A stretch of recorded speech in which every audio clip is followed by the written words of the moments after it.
Hello and welcome to Talking Aussie Books, a weekly podcast bringing readers and writers of Australian fiction together. I'm Claudine Tinellis. As an avid reader and passionate advocate for Australian fiction, I make it my mission to spotlight local talent. So if you're looking for your next read or simply want to learn more about the Australian literary scene, this podcast is for you.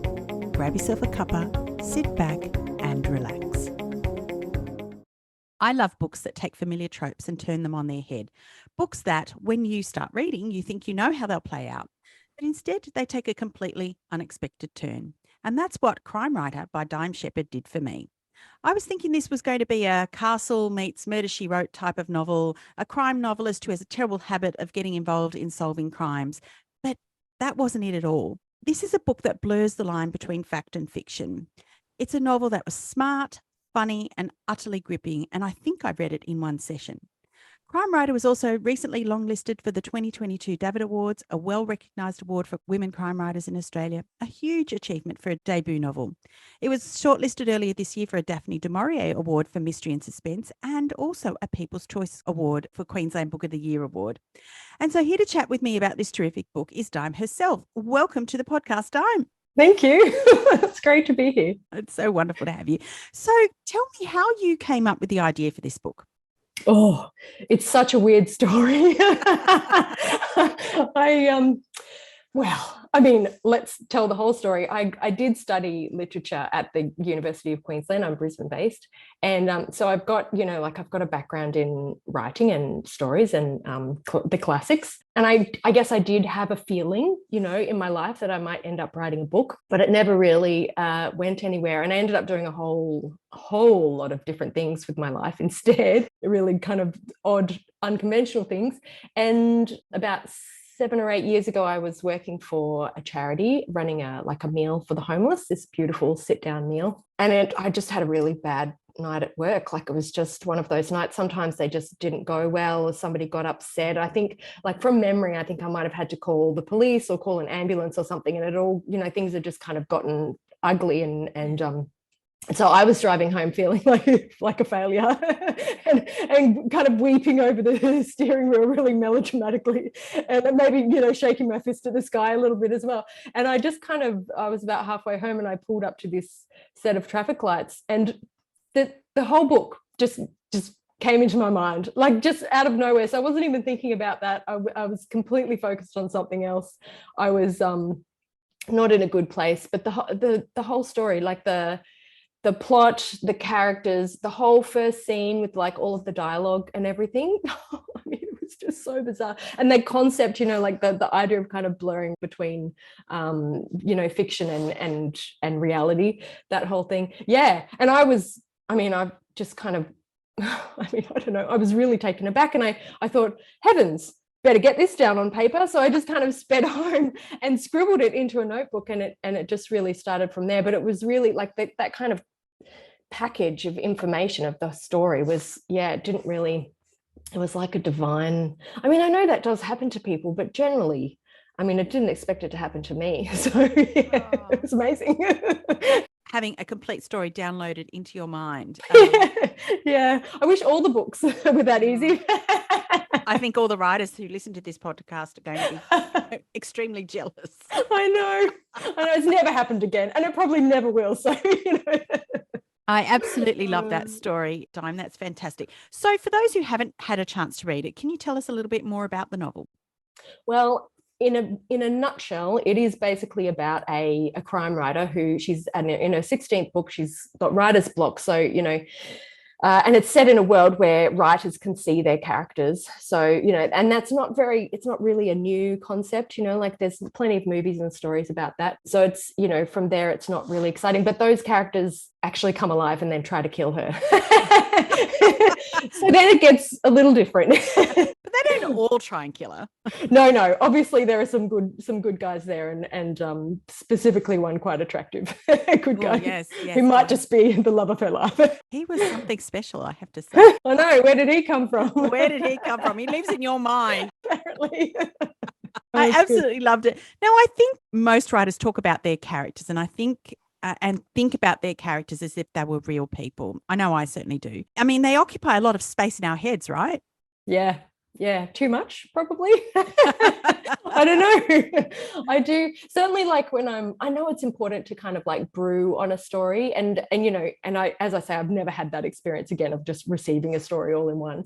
So I do kind of like to let it bubble away in the background, and when that's happening, yeah, I find myself thinking a lot about, you know, how would so and so react in this situation? What if I did this? And you know, according to their background and their current feelings, you know, what would they do? So yeah, definitely devote a lot of mental energy to that. Yeah. You said that in this book, it's a world where characters become real. And you get the sense when you're reading that Evie is amongst a special group of writers. It's not all that this doesn't happen to all writers, right? It's amongst a special group of writers in that her characters actually become real. They care about her as their creator almost as much as she cares about them. But also, they're not like in the direction that Evie is taking them in. Yeah. Tell me about that. That was actually a surprise to me, getting to explore that idea of free will, and how amazing it is to have free will, and what it would feel like if you didn't have free will, and how resentful you would feel to the person who kind of controlled your life. So yeah, that kind of, I don't know, yeah, it took me by surprise getting to have this discussion in the midst of what is essentially a very commercial, you know, pure entertainment kind of story. There was actually this concept that, yeah, I found really rich and interesting. And it did make me think, you know, afresh of what a gift it is just to be able to choose. I can just choose to do that, you know, if I don't want to.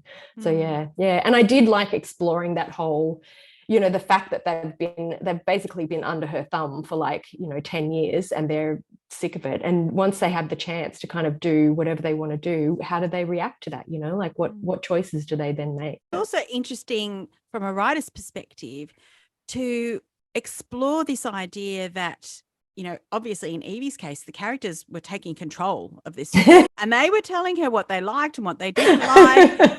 And that was quite like confronting as a writer to see that what happens when you don't actually control the story, what your characters become loose cannons and they're doing all sorts of weird stuff that you didn't want them to do in the first place. So on one side, you've got this element of free will, but on the other side, you've got this whole concept of writers being in control of their story. And yeah.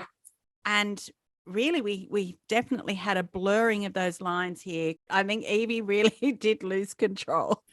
Yeah, she did. And I think, but I don't know, I kind of see it, you know, from, you know, in terms of her kind of story, her arc as a character, and, you know, because she's gotten herself into such a difficult place in the beginning, you know, she's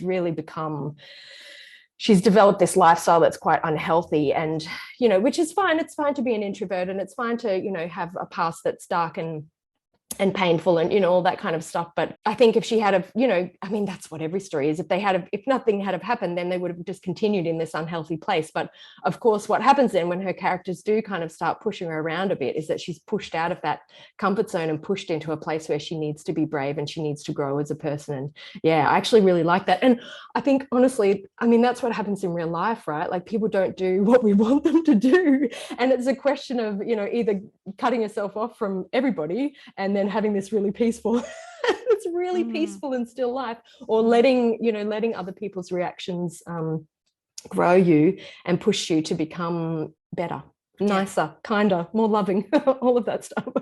Now, Evie has so many character traits that I think writers can't help but identify with. As you just said, she's an introvert. She has a dark past that she's kind of hiding from. And also, we meet her at a time where she's suffering severe writer's block. Tell me why this was important to Evie's story. Well, the writer's block obviously contributes to, you know, the kind of the supernatural events that follow. I do love that idea of because she's doing other.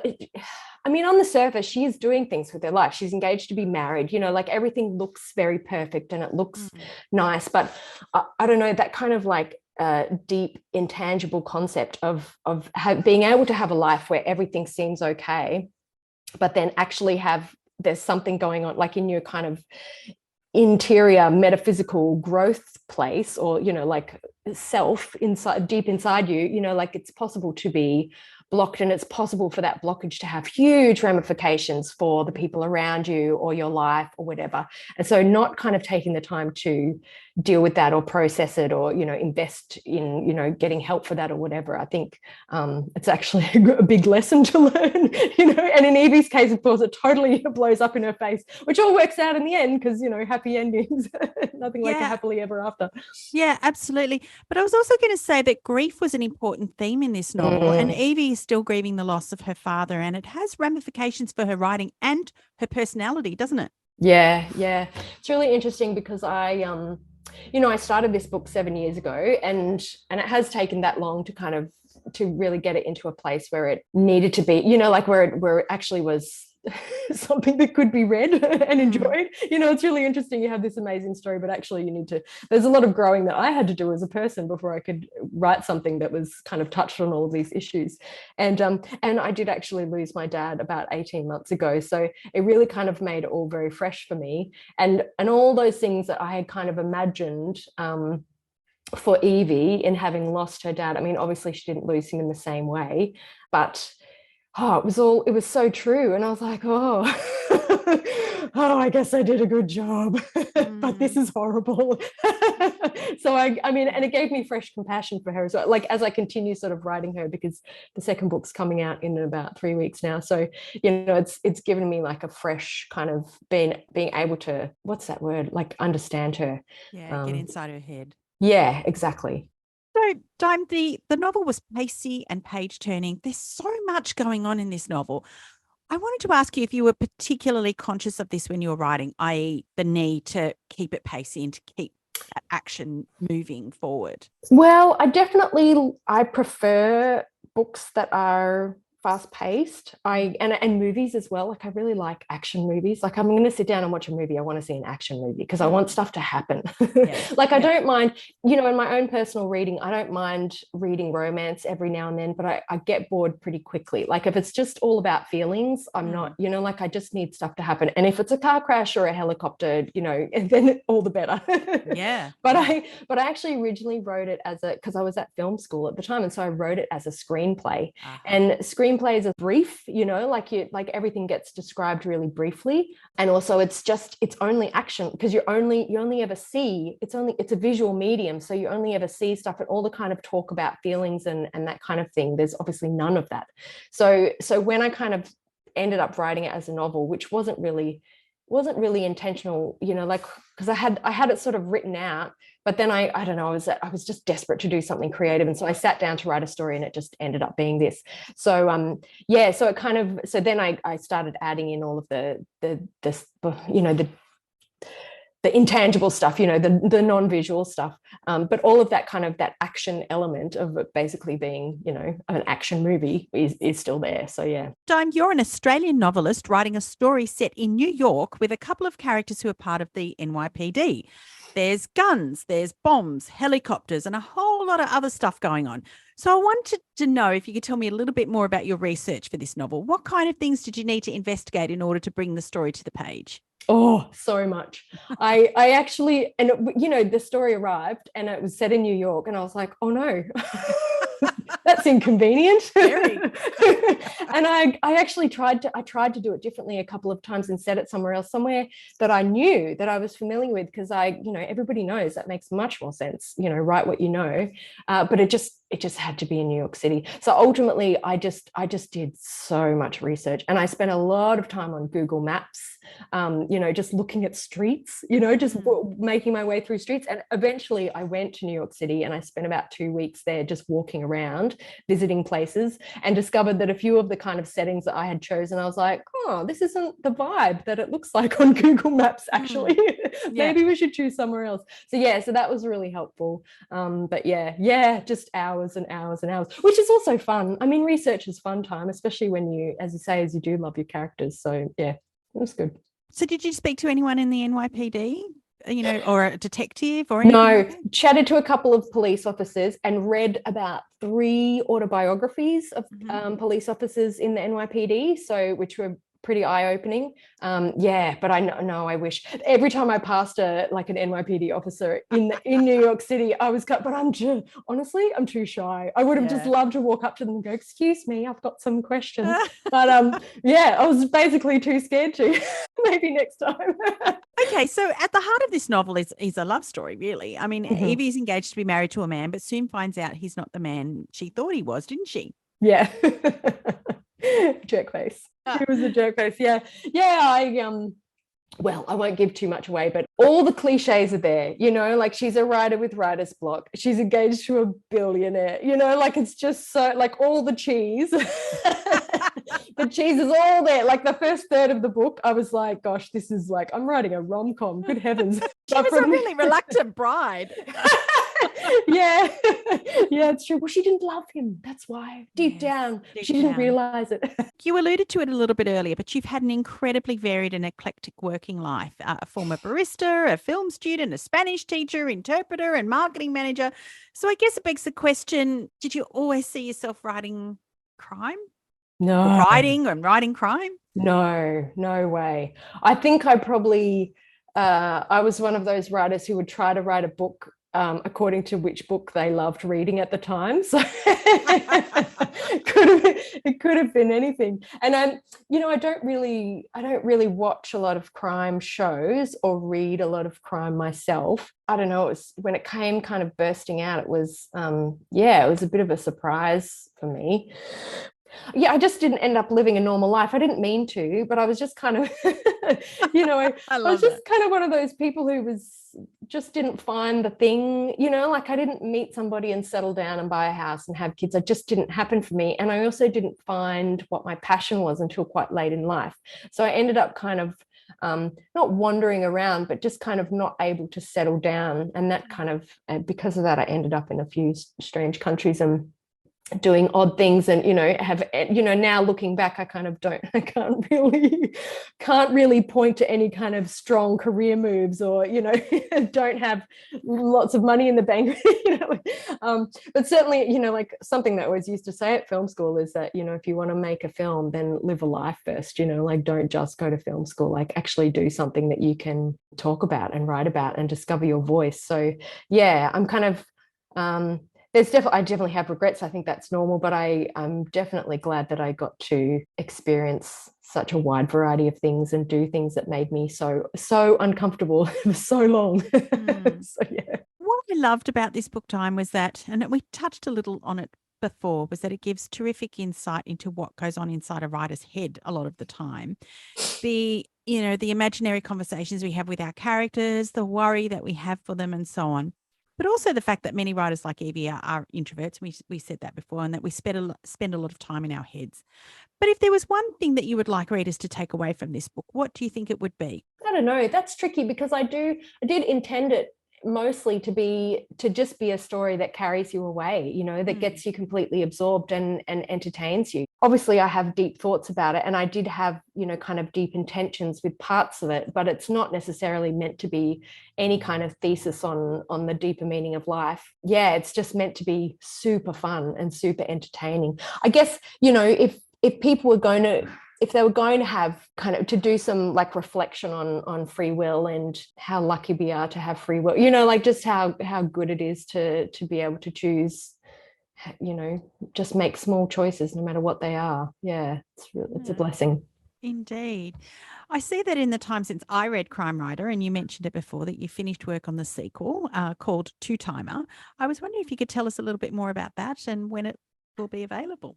It's coming out at the beginning of September, so in a couple of weeks' time, and it's basically a continuation of Evie's story. So, well, better not give too much away, but I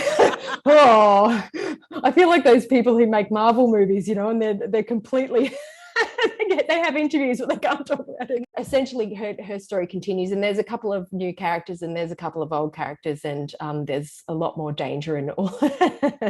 It's much more adventures to be had. And this one, there's a bit of time travel in it, so there's all of that. And again, I'd never kind of saw myself writing a time travel book, because I personally find time travel quite confusing, when they go back and then affect things. But it worked out. I don't know, it just worked out really well. So that was really cool to kind of do that and have it come together. So yeah, and to meet some new characters. And that I haven't kind of been doing much marketing with it, because I'm actually a bit worried for people to read it, because it ends on a huge cliffhanger. I almost don't want people to read it, because I don't want anybody pressuring me for the third book.